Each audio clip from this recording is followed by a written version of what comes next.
बिल्कुल नहीं जानती थी कि ये क्या होता है। मैं 12 साल तक अपनी फैक्ट्री चलाती थी हस्बैंड के साथ, और उसके बाद जब इसमें आई ये भी नहीं पता कि पैसा भी मिलेगा यहाँ पे। बड़ा मजा आता था, बोलने की आदत थी, बोलने को मिलता था, लोग ज्वाइन कर जाते थे तुरंत। और मजा तब आया जब 1 साल बाद पता चला कि चेक खोला तो चक्कर में पड़ गई। 1,02,000 रुपया मेरा ही आया है। किस बात का आया? बात तो मैं पहले भी करती थी, बात आज भी करती हूँ और बात करती रहूंगी जब तक रहूंगी। ये आप लोगों के लिए मैसेज है कि बात करने से अगर पैसा आता हो तो खास तौर से जेंट्स भी कम नहीं बोलते हैं, लेकिन मैं लेडीज की बात करूंगी कि बोलने को मौका मिलना चाहिए, है ना। और जब मौका मिलता है तो जानते हैं जवाब क्या होता है? लोग मेरे पूछते हैं कभी कभी मैम उम्र कितनी है? मैंने कहा मेरी उम्र, वेस्टीज ने सोचने का टाइम ही नहीं दिया, वेस्टीज करते हुए सोचने का कभी टाइम ही नहीं मिला। मेरी एज कितना, मुझे एक ही बात याद आती है कि अपनी टीम की सबसे बड़ी यूथ आइकन मैं ही हूँ। बहुत छोटे लोग कहते हैं छोटा बिजनेस, मुझे पता नहीं।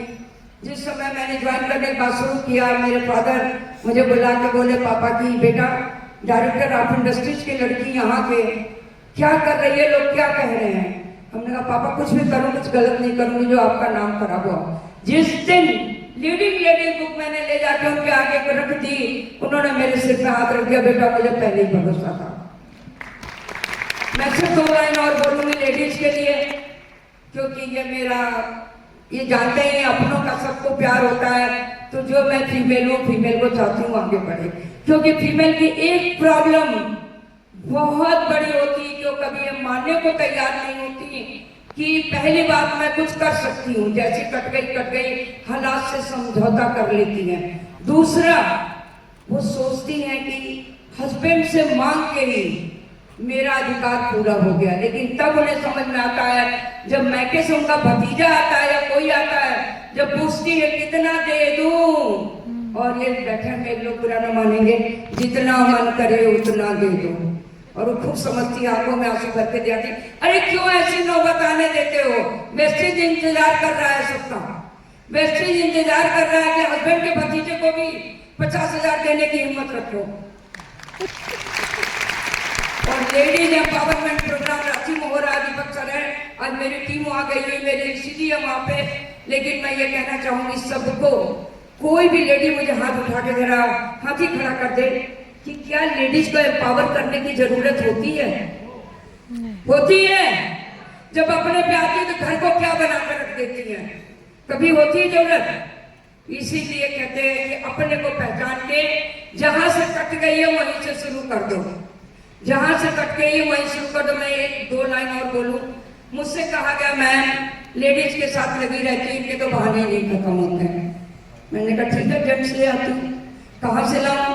पहले दिमाग में आया क्यों वेस्टीज का परिवार है, इन्हीं साहब लोगों को ले आऊं मैडम के। जानते नतीजा क्या हुआ?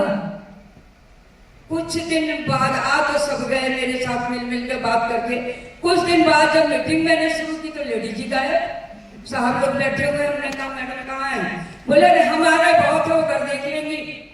मैंने कहा फिर जहां से चले थे वहीं पहुंच गए, जहां से चले थे वहीं पहुंच गए। लेडीज घर में रह गई, जेंट्स बाहर आ गए।